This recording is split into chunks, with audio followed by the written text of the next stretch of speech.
My name is Tahira Mohammed.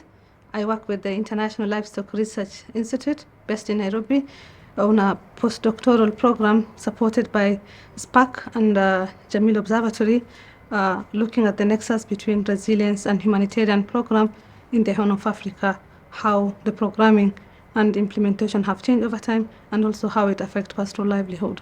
The research that I'm working on currently, but also linking to a previous research that I was doing, it's basically looking at the pastoral livelihood and how it has evolved. And in all this research, what is the most outstanding thing is the dry land, whereby it's very much unpredictable. There are quite a number of protracted crises, including flood, drought, conflicts, and also structural factors that makes livelihood very difficult. And the question is, how have these people lived through time, and how have external support helped them to live through these difficulties? And these days, of course, things have evolved through time, and now recently we're looking at how humanitarian action in response to the crisis that I mentioned help people overcome the challenges. And one way to do this is through anticipatory action. And what I mean by anticipatory action is acting early before crisis become apparent. So to this end, what helps the action is the availability and accuracy of early warning information.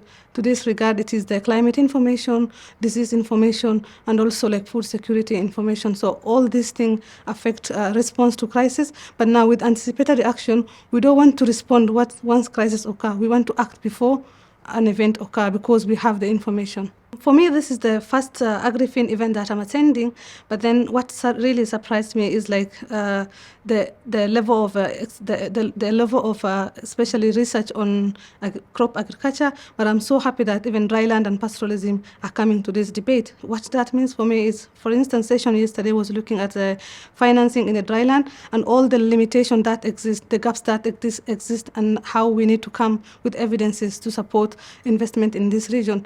Secondly, the session that we are facilitating today is on climate information services, and we know within these climate information services, we focus on a particular hazard, but the dryland, as I mentioned earlier, is very complex, it's dynamic, and one crisis affects the other one. So for example, you have flood, which is accompanied by disease, and then accompanied by maybe livestock raiding. So all this is very complex. So how do we plan? How can climate information plan for this complex, multifaceted hazard? That is number one. And number two, most of this climate information, unfortunately, they are gender blind.